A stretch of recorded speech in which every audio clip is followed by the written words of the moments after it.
तो चलिए शुरू करते हैं।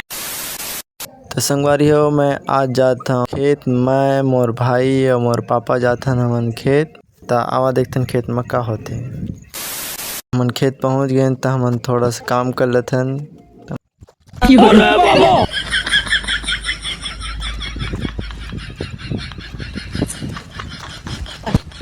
बस हवा निकल गई।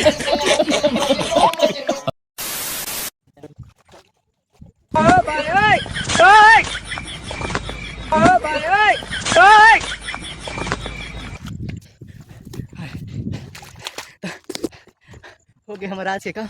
बहुत खेती बाड़ी कर रहे। बस हवा निकल गई। ये देख सकत था मोर पापा तीरे तीर डिपरा है ओला फेंकत हुआ गड्ढा डहर।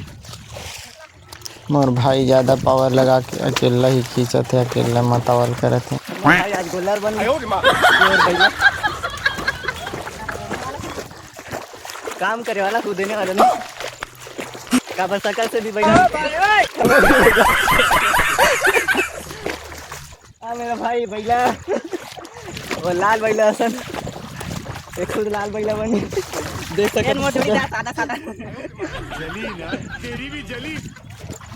भाई भाई बैला कलाही तो संगवारी हो इला खेत ला मताड़ रहे हमन।